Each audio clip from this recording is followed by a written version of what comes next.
사도행전의 말씀은 사도행전 2장 1절로 13절까지의 말씀입니다.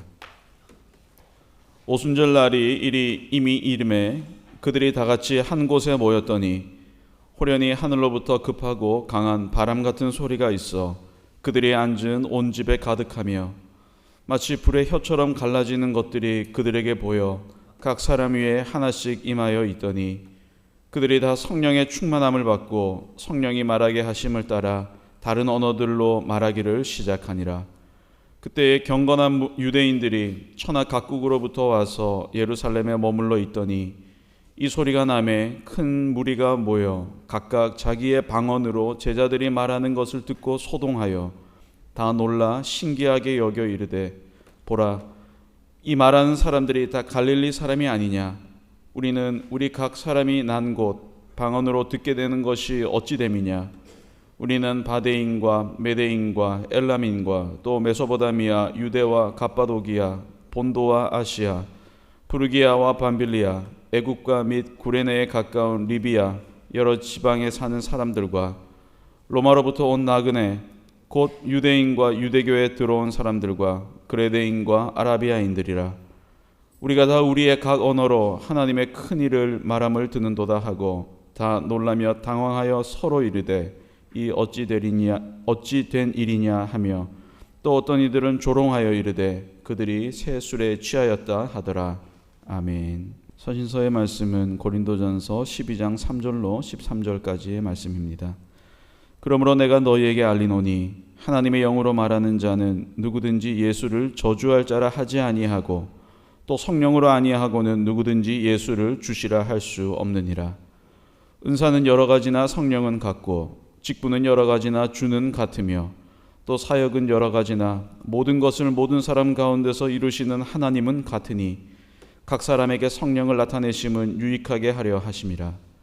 어떤 사람에게는 성령으로 말미암아 지혜의 말씀을, 어떤 사람에게는 같은 성령을 따라 지식의 말씀을, 다른 사람에게는 같은 성령으로 믿음을, 어떤 사람에게는 한 성령으로 병 고치는 은사를, 어떤 사람에게는 능력 행함을, 어떤 사람에게는 예언함을, 어떤 사람에게는 영들 분별함을, 다른 사람에게는 각종 방언 말함을, 어떤 사람에게는 방언들 통역함을 주시나니 이 모든 일은 같은 한 성령이 행하사 그의 뜻대로 각 사람에게 나누어 주시는 것이니라. 몸은 하나인데 많은 지체가 있고 몸에 지체가 많으나 한 몸인과 같이 그리스도도 그러하니라. 우리가 유대인이나 헬라인이나 종이나 자유인이나 다 한 성령으로 세례를 받아 한 몸이 되었고 또 다 한 성령을 마시게 하셨느니라. 아멘. 복음서의 말씀은 요한복음 7장 37절에서 39절입니다. 명절 끝날 곧 큰 날에 예수께서 서서 외쳐 이르시되 누구든지 목마르거든 내게로 와서 마시라. 나를 믿는 자는 성경의 이름과 같이 그 배에서 생수의 강이 흘러나오리라 하시니 이는 그를 믿는 자들이 받을 성령을 가리켜 말씀하신 것이라. 예수께서 아직 영광을 받지 않으셨으므로 성령이 아직 그들에게 계시지 아니하시더라. 아멘. 이것은 주님의 말씀입니다. 오늘 우리는 교회력 중에서 부활절과 함께 가장 오래되고 또 가장 중요한 절기인 성령 강림절 예배를 드리고 있습니다. 부활절과 성령 강림절은 밀접하게 서로 연결되어 있습니다. 부활 시기가 마무리되는 찰나에 성령 강림절을 맞이하게 됨으로써 오순, 즉 50일간 장목해온 부활신앙의 결실을 맺는 겁니다. 성령께서 강림하신 오순절은 50번째를 뜻하는 그리스어입니다. 사순절이 40일을 뜻하는 것과 같습니다. 이 오순절은 원래 유대인들이 하나님께서 친히 내리신 명령을 따라서 거행한 세 가지 중요한 절기 가운데 하나입니다. 3월과 4월 사이에 오는 유월절, 또 5월과 6월 사이에 오는 오순절, 그리고 9월과 10월에 지켰던 초막절, 이 세 절기가 유대인의 3대 절기입니다. 그런데 예루살렘에서 떨어져 살아가는 어른 남자들은 이 절기 동안에 성전 예배에 참석하기 위해서 예루살렘을 향한 순례를 나서야 했습니다. 그래서 이 유월절과 오순절, 초막절을 순례의 절기이다, 이렇게 말합니다. 이 절기들을 곰곰이 묵상하다 보면 하나님의 시간이 참 신비하게 다가옵니다. 하나님께서 유월절을 지키도록 명령하실 때 몇백 년 후에 성자 예수님의 죽음과 부활이 이 유월절 기간에 일어나도록 정하셨다라면, 하나님께서 오순절을 지키도록 명령하실 때는 몇백 년 후에 성령을 사도들 위에 보내셔서 교회가 탄생하도록 미리 정해 놓으신 겁니다. 또 애굽의 압제로부터 히브리들을 해방하신 유월절이 죄와 사망의 압제에서 온 인류를 해방하신 사건을 상징하는 것이라면, 무사히 추수를 마친 것을 경축하는 오순절은 성령의 강림으로 인해서 수많은 영혼이 감동하고 그로 인해 교회가 시작되는 사건을 상징하고 있습니다. 이런 사실들을 목도하면서 우리는 사람을 구원하시려고 시간까지 세세하게 활용하시는 하나님의 사랑과 지혜에 경탄하지 않을 수가 없습니다. 지난주에 우리가 묵상한 그리스도의 승천은 부활의 절정이었고 또 동시에 성령 강림의 서곡이기도 했습니다. 그리스도께서는 승천하시면서 제자들에게 의미심장한 한마디 말씀을 남기셨습니다. 볼지어다 내가 내 아버지께서 약속하신 것을 너희에게 보내리니 너희는 위로부터 능력으로 입혀질 때까지 이 성에 머물라. 이때부터 제자들은 땅에 붙박여 있던 시선을 들어서 저마다 새로운 이상을 가슴에 품게 됐습니다. 그 새로운 이상이라는 것은 바로 아버지께서 약속하신 것이었고 위로부터의 능력으로 덧입혀지는 것이었습니다. 그래서 제자들은 아직 사례가 남아있는 예루살렘으로 돌아가서 날마다 성전에 모여서 하나님을 찬송하면서 약속하신 것을 기다렸습니다. 성령 강림은 바로 그때 유대인들의 추수절기에 해당하는 오순절에 약속을 기다리던 제자들에게 일어난 사건입니다. 이렇게 약속하신 대로 또 위로부터 능력으로 입혀진 성령 강림은 예수님 부활의 가장 완성된 열매였습니다. 이렇게 성령 강림을 통해서 예수님의 부활이 완결되고 또 성령 강림을 기점으로 교회가 시작되었기 때문에 교회를 성령의 피조물이다 이렇게 불러요. 따라서 성령과 교회 그리고 성령과 그리스도인은 불가분리의 관계를 이룰 수밖에 없습니다. 오늘 우리가 함께 읽은 이 성경 말씀들은 한결같이 성령께서 우리에게 임재하셔서 우리에게 끼쳐주시는 유익에 관한 말씀을 담고 있습니다. 복음서에서 예수님은 나를 믿는 자는 성경의 이름과 같이 그 배에서 생수의 강이 흘러나리라 이렇게 말씀하세요. 그리고 예수님의 이 말씀에 대한 요한의 설명이 이어지는데 여기서 예수님께서 말씀하신 생수의 강이란 믿는 자들이 받을 성령을 가리켜 말씀하신 것이다. 이렇게 설명합니다. 또 사도행전을 기록한 누가는 오늘 말씀에서 제자들에게 성령이 임하셨을 때의 상황을 소개해 줍니다. 그때 제자들은 성령의 말하게 하심을 따라 다른 언어들로 말하기를 시작했고, 사람들은 우리가 다 우리의 각 언어로 하나님의 큰 일을 말함을 듣는도다, 그러면서 놀라워했습니다. 또 서신서에서 사도 바울은 각 사람에게 성령을 나타내심은 유익하게 하려 하심이라, 그러면서 성령으로 말미암은 유익에 관해서 우리에게 가르쳐 줍니다. 사도 바울에 따르면 성령으로 말미암은 유익은 지혜의 말씀과 지식의 말씀을 갖추는 것, 또 각각의 은사를 통해 소통하는 것, 그리고 한 성령으로 하나 되는 것 등이었습니다. 복음서의 말씀을 먼저 보겠습니다. 요한복음 7장 37절에서 39절의 말씀입니다. 명절 끝날 곧 큰 날에 예수께서 서서 외쳐 이르시되 누구든지 목마르거든 내게로 와서 마시라.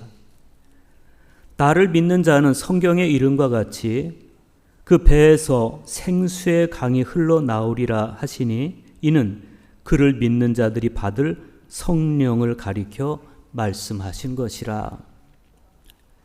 이 말씀은 예수님께서 초막절 마지막 날 선포하신 말씀입니다.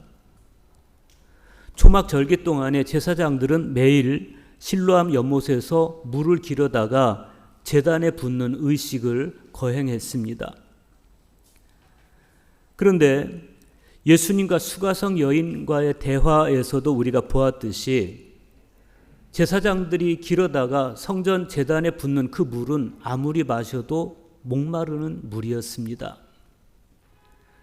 성령께서 오시기 전까지 아직 인간은 여전히 목마를 수밖에 없었고 나약함이 가득할 수밖에 없었고 생명 없는 흙먼지뿐인 그런 존재에 지나지 않았습니다. 비록 그들이 예수님께서 말씀하시는 그 말씀을 듣고 있었지만, 그러나 태초에 하나님께서 흙을 빚어서 사람의 형상을 만드시고 그 코에 생명을 불어넣어 주시기 전까지는 그냥 흙덩이에 지나지 않았듯이, 아직 성령이 오시기 전까지 사람들은 아직은 나약했고 아직은 무지했고 아직은 목마른 그런 존재에 지나지 않았습니다. 생각해 보면 좀 이상하기도 합니다. 이미 예수님께서 오셔서 함께 계시는데, 예수님께서 말씀도 전해주시는데 왜 사람들은 아직도 여전히 목마름을 해결하지 못하고 있는 것일까? 예수님의 존재가 의미가 없어서일까? 아니면 예수님의 말씀이 의미가 없어서일까? 생각해 보게 됩니다. 그런데 요한은 이 이야기의 마지막에 이렇게 의미 있는 주석을 덧붙여 놨습니다. 예수께서 아직 영광을 받지 않으셨으므로 성령이 아직 그들에게 계시지 아니하시더라. 두 가지를 이야기합니다. 하나는 아직 예수님께서 영광을 받지 않으셨다. 다른 하나는 아직 성령이 오시지 않았다. 바로 그런 이유로 제자들은 심지어 부활하신 예수님을 만난 후에도 좀처럼 평강을 회복하지 못하고 있는 겁니다. 그러면 다시 주님의 말씀을 한번 따라가 보겠습니다.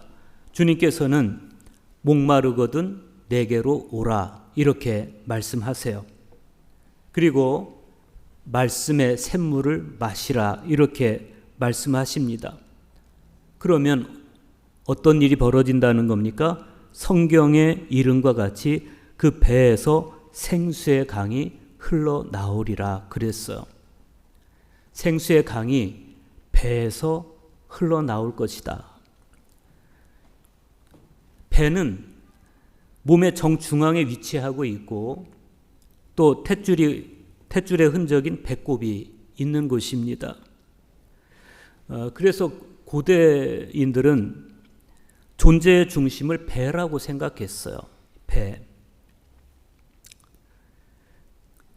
그리스인들이 세계를 지배하고 있을 때 자기 땅의 한 곳을 세계의 중심으로 정하고 그리고 배꼽을 뜻하는 온파로스라는 지명을 붙여서 불렀습니다.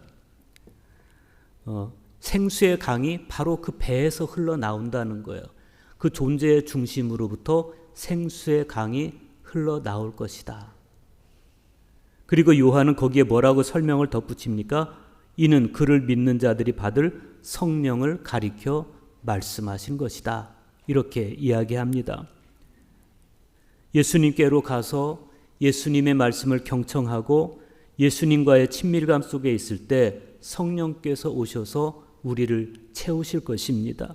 바로 그 상황을 생수의 강이 흘러나리라 라고 예수님께서는 표현을 하신 거예요. 어디에서? 배에서.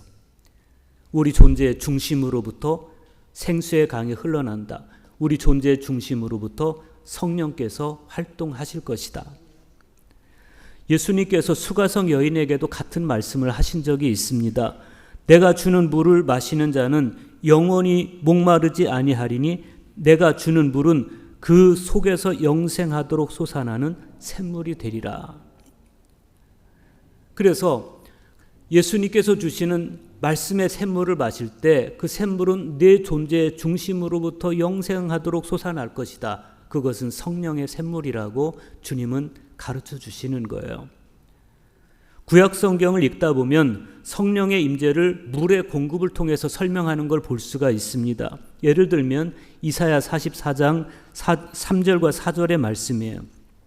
나는 목마른 자에게 물을 주며 마른 땅에 시내가 흐르게 하며 나의 영을 네 자손에게 나의 복을 네 후손에게 부어주리니 그들이 풀 가운데에서 솟아나기를 생명의 버들같이 할 것이라. 성령께서 강림하셔서 우리 안에 임재하실 때 그 놀라운 변화를 여러분도 체험하고 싶지 않으십니까?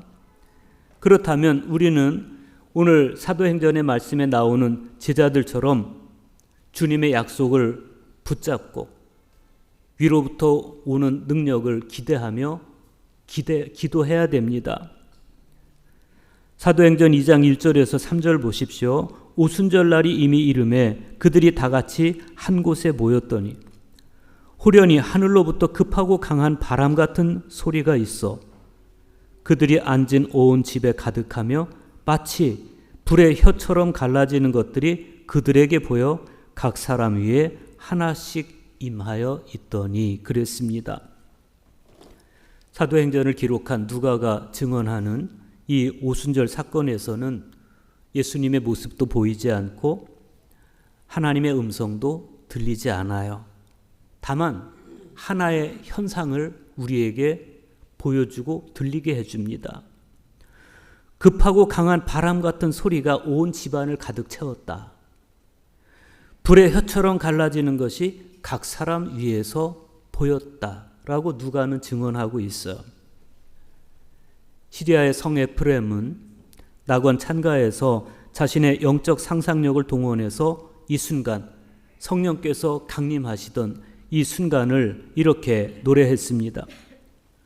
복된 사도들이 한자리에 모이자 사방이 흔들리며 낙원의 향내가 제 있을 곳을 찾아내어 그 향기를 뿜어내니 사자들이 기뻐하며 그들에게 배움받은 손님들이 그분의 잔치에 오도다. 그분께서는 그들이 오기를 애타게 기다리시니 인류를 사랑하는 분이시기 때문이로다. 거기에 성령 강림하시는 그곳에 예수 그리스도께서도 보이지 않고 성부 하나님의 음성도 들려오지 않았지만 그러나 복된 사도들이 한자리에 모여있는 그곳에 낙원의 향내가 뿜어지고 있었다. 그런 고백입니다. 오늘 우리가 예배하고 있는 이 공간도 이 예배당도 마찬가지입니다. 여기에 시각적으로 예수 그리스도의 모습은 보이지 않고 성부 하나님의 음성도 우리 귀에 들려오지 않지만 그러나 이곳에 성령께서 함께 하시니 복된 성도들이 한자리에 모여 있는 이곳에 낙원의 향내가 가득 뿜어지고 있는 겁니다. 성령께서는 이렇게 우리의 내적 외적 공간을 채우시고 하나님께서 펼치시는 구원의 신비를 완결시키시기 위해서 우리를 성자 예수 그리스도와 결합시키시는 겁니다. 성령 강림 후로 초기 그리스도의 역사는 철저하게 성령에 의해서 진행되어 나갔습니다. 신약 성경의 말씀들은 성경이 초기 그리스도교 신앙생활하는 결정적인 힘이었음을 여러 곳에서 고백하고 있고, 지난 2000년 동안의 그리스도교 역사도 철저하게 성령에 의존되어 왔습니다. 그리고 오늘 저와 여러분의 신앙생활도 성령의 도우심으로 가능합니다. 그런데 이어지는 말씀을 읽어보면 누가가 성령의 충만함을 받은 사도들이 보여주는 새로운 모습을 우리에게 소개하고 있어요. 그들이 다 성령의 충만함을 받고 성령이 말하게 하심을 따라 다른 언어들로 말하기를 시작하니라 그랬어요. 여러분, 이 말씀을 읽으면서 우리가 좀 영적 상상력을 동원해서 추론해 볼 필요가 있습니다. 성령께서 오셔서 제자들이 성령의 충만함을 받았어요. 그리고 그들이 성령이 말하게 하심을 따라서 각각 외국어로 말하기를 시작합니다. 베드로는 페르시아 말을 하고, 야고보는 그리스 말을 하고, 요한은 이집트 말을 하고, 안드레는 블레셋 말을 했을지도 모르죠. 빌립은 갑바도기아 말을 하고, 바돌로메는 시리아 말을 하고, 도마는 아시아 말을 하고, 마태는 리비아 말을 하고, 시몬은 구레네 말을 했을지도 모르지요. 한 번도 배운 바 없는 외국어로 그들이 말을 하는 겁니다. 그런데 이들이 한 번도 배운 바 없는 그 외국어를 통해서 거기에 와 있는 여러 외국인들에게 하는 말이 뭡니까? 하나님의 큰 일을 말하는 겁니다. 하나님께서 행하신 큰 일을 말하는 겁니다. 후기 유다 전승에 의하면 성령 강림 당시에 각 나라에서 예루살렘에 온 순례자들이 하나님의 말씀을 각자 자기 나라의 언어로 알아들을 수 있도록 성령께서는 70개 정도의 방언이 그들에게 들려오게 하셨다. 이렇게 기록하고 있어요. 그러니까 제자들이 성령에 충만해서 각기 다른 나라의 언어로 말하는 것은 다른 것이 아니라, 다른 말이 아니라 하나님께서 하신 크신 일들을 말했다는 겁니다.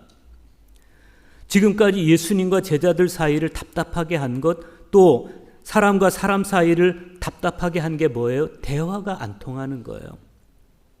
오늘날에도 그럴 수 있습니다. 이 소통 부재의 역사는 거슬러 올라가면 바벨탑 사건까지 거슬러 올라가게 됩니다. 사람들은 힘을 모아서 착한 일을 하기도 하지만 힘을 모아서 사악한 일을 하기도 합니다. 건축술이 점점 발달하면서 자신들의 건축술에 도취한 사람들이 이런 말을 주고받습니다. 자, 성읍과 탑을 건설하자. 그 탑 꼭대기를 하늘에 닿게 하자. 그래서 하늘에 우리의 이름을 내고 온 지면에 흩어짐을 면하자. 이 교만함이 급기야는 소통의 장벽을 자처하고 만 거예요. 하나님께서 그들의 언어를 흩어버렸습니다. 하나님과 사람 사이의 소통의 부재도 고통스럽지만 사람과 사람 사이의 그 소통의 부재도 고통스럽습니다. 그런데 그러고 나서 수천 년이 흐른 어느 날 성령께서 오셨어요. 성령께서는 하나님과 사람 사이의 소통이, 대화가 회복되게 하셨고 사람과 사람 사이의 소통이 회복되게 하셨습니다. 그래서 성령 강림절은 감격스러운 날입니다. 성령께서 깨닫게 하심을 따라서 비로소 사람들은 하나님의 깊은 생각을 알 수 있게 되었고 이웃들과 더불어서 하나님의 생각, 또 하나님께서 하신 큰 일을 나눌 수가 있었습니다. 그때 사람들의 반응을 누가는 이렇게 소개해 줍니다. 사도행전 2장 5절에서 13절 말씀입니다. 그때 경건한 유대인들이 천하 각국으로부터 와서 예루살렘에 머물러 있더니 이 소리가 나매 큰 무리가 모여 각기 자기 방언으로 제자들이 말하는 것을 듣고 소동하여 다 놀라 신기하게 여겨 이르되 보라, 이 말하는 사람들이 다 갈릴리 사람이 아니냐. 우리가 우리 각 사람이 난 곳 방언으로 듣게 되는 것이 어찌 됨이냐. 우리는 바데인과 메데인과 엘람인과 또 메소포타미아, 유대와 갑바도기아, 본도와 아시아, 부르기아와 밤빌리아, 애국과 및 구레네에 가까운 리비아 여러 지방에 사는 사람들과 로마로부터 온 나그네 곧 유대인과 유대교에 들어온 사람들과 그레데인과 아라비아인들이라. 우리가 다 우리의 각 언어로 하나님의 큰 일을 말함을 듣는도다 하고 다 놀라며 당황하여 서로 이르되 이 어찌된 일이냐 하며 또 어떤 이들은 조롱하여 이르되 그들이 새 술에 취하였다 하더라. 사람들은 방언으로 말하는 제자들을 보면서 당황스러워하고 혼돈스러워하는 반응을 보였습니다. 이 혼돈에 대해서 예루살렘의 키릴루스는 창세기 1장에 있는 바벨탑 사건의 혼돈이 사악한 혼돈이라면 성령 강림과 방언으로 인한 혼돈은 회복과 일치를 위한 혼돈이었다. 이렇게 해석을 하고 있어요. 성령께서 우리에게 임재하시면 여러 현상이 일어날 수 있습니다. 성령에 소개되어 있는 여러 은사를 체험하는 분들도 있을 것이고 내면에 진리가 깨달아지는 분도 있겠습니다. 사도 바울은 갈라디아서에서 성령의 열매를 구체적으로 9가지로 설명을 해줍니다. 사랑과 희락과 화평, 인내와 자비와 양선, 충성, 온유와 절제. 이런 성령의 열매들은 궁극적으로 흩어진 인류의 회복과 일치를 위해 맺히는 열매이다. 이렇게 볼 수 있어요. 에큐메니컬이란 영어 단어가 있습니다. 헬라어 오이쿠메네라는 단어에서 온 어원이에요. 이 오이쿠메네의 어원은 또 오이코스인데 볼프강 후보는 이 어원을 주님께 속한 전 세계라는 개념으로 사용했습니다. 그러니까 우리 그리스도인 한 사람 한 사람은 모두가 주님께 속한 전 세계이다. 그런 거죠. 우리는 각자의 기질이 다르고 또 개성이 다릅니다. 각각의 기질과 개성을 가지고 있지만 그러나 주님께서는 각각 다른 그 기질과 개성을 넘어서 성령께서 맺게 하시는 열매로 일치하기를 원하십니다.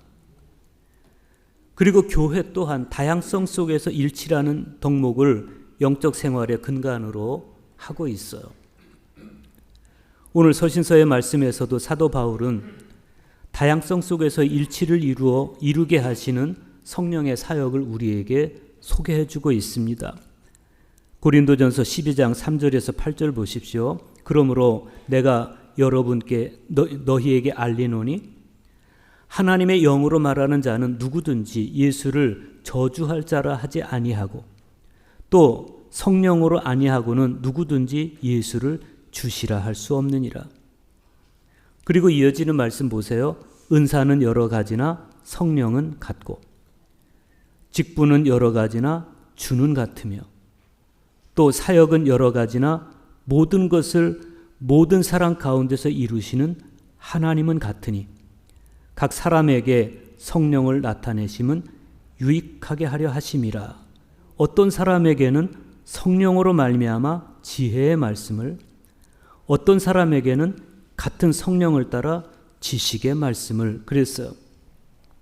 우리에게 있어서 은사는 여러 가지로 나타날 수 있어요. 그러나 성령은 같으시다. 직분은 여러 가지로 나타날 수 있어요. 어떤 분은 찬양대에서, 어떤 분은 교사로, 어떤 분은 각 남선교회, 여선교회로 각각의 사역을 감당해요. 그래서 우리가 각각 다른 사람입니까? 바울은 이렇게 말씀해요. 그러나 주는 같다. 사역은 여러 가지나 하나님은 한 분이시다. 그리고 이어지는 말씀들을 읽어보면 성령께서 주시는 유익이 다양하지만 그 중에서 가장 먼저 성령께서 주시는 가장 큰 유익은 언어를 회복시켜 주시는 거예요. 무엇보다도 예수를 주시라고 고백할 수 있게 해주십니다. 그러니까 예수는 주이시다, 예수는 그리스도이시다, 이 고백이 참된 언어 생활의 시작이라는 겁니다. 성령께서 우리에게 임재하시면 우리에게 진정한 언어 생활이 시작되는데 그 시작은 예수는 그리스도시다라고 고백을 하는 거예요. 이 언어 생활을 누가의 표현대로 옮기면 성령이 말하게 하심을 따라 말하기를 시작하는 거예요. 이렇게 시작된 언어 생활은 사도 바울에 의하면 지식의 말씀과 지혜의 말씀으로 이어집니다. 지혜의 말씀은 하나님의 계획을 의미하고 지식의 말씀은 하나님을 아는 것, 즉 그리스도 예수를 아는 지식을 의미합니다. 성령의 임재하심을 통해서 하나님의 계획을 알고 예수 그리스도를 아는 지식이 우리 내면에 넘칠 때 우리의 언어는 모든 사람의 가슴에서 공명하는 언어가 됩니다.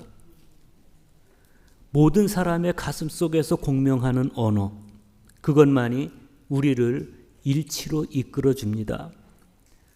바울의 계속되는 증언은 이렇습니다. 다른 사람에게는 같은 성령으로 믿음을, 어떤 사람에게는 한 성령으로 병 고치는 은사를, 어떤 사람에게는 능력 행함을, 어떤 사람에게는 예언함을, 어떤 사람에게는 영들 분별함을, 다른 사람에게는 각종 방언 말함을, 어떤 사람에게는 방언들 통역함을 주시나니 이 모든 일은 한 성령이 행하사 그의 뜻대로 각 사람에게 나누어 주시는 것이니라. 몸은 하나인데 많은 지체가 있고 몸의 지체가 많으나 한 몸인과 같이 그리스도도 그러하니라. 우리가 유대인이나 헬라인이나 종이나 자유인이나 다 한 성령으로 세례를 받아 한 몸이 되었고 또 다 한 성령을 마시게 하셨느니라. 성령께서는 우리가 그리스도인으로서 서로를 아끼는 지체가 되기를 원하십니다. 우리가 가지고 있는 은사는 각각 다 달라요. 그러나 그 은사가 있게 하시는 분은 한 분이십니다. 그렇기 때문에 우리는 여러 가지 다양성을 보이고 있지만 그러나 성령 안에서 일치를 이루는 거예요. 그게 오이쿠메네라는 겁니다. 성령께서는 우리가 그리스도인으로서 서로를 아끼는 지체가 되기를 원하십니다. 그러기 위해서 우리 각자가 성령님께 받은 선물을 함께 나눠야 됩니다. 초대교회는 이 선물, 즉 은사를 함께 나누면서 형제애의 극치를 이루었습니다. 성령의 은총 안에 있으면 유대인과 헬라인이라는 민족의 장벽도, 종과 자유인이라는 계급의 장벽도 모두가 다 무너져 내리고 맙니다. 우리는 모두 한 성령으로 세례를 받아서 한 몸이 되었고 한 성령을 마시는 형제 자매이기 때문에 그렇습니다. 강화에 가면 우리 감리교인이 많습니다. 그 섬 전체가 거의 감리교회로 이루어져 있어요. 감리교 선교 역사가 100년이 훨씬 넘어 있는데 그래서 100년 넘은 교회가 즐비합니다. 그런데 그분들이 그 강화도 감리교도들이 그리스도인이 되고 그리고 성경을 읽고 그들에게 성령이 임했을 때 그들이 가장 먼저 한 일이 뭐냐면 노비 문서를 불태우는 거였어요. 우리가 성령 안에 있으면 단 한 형제 자매라는데 누구는 주인이고 누구는 종이고 이거 의미 없다. 그래서 노비문서를 다 불태우고 그때부터 형제 자매로. 그게 강화도의 감리교 역사예요. 성령께서 임재하셨을 때 나타난 열매였습니다. 성령 강림을 통해 예수님의 부활이 완결되었고 성령 강림을 기점으로 교회가 시작이 되었습니다. 따라서 교회는 성령의 피조물인데 성령의 피조물인 교회로서 또 성령의 피조물인 그리스도인으로서 하나님의 깊은 생각을 함께 공유하고 우리는 다 다양하지만 그러나 다양성 속에서 일치를 이루는 그러므로 낙원의 향내가 뿜어나서 온 교회를 교회되게 하고 세상을 아름답게 하는 그 놀라운 일에 저와 여러분이 아름답게 쓰임받기를 간절하게 축복합니다.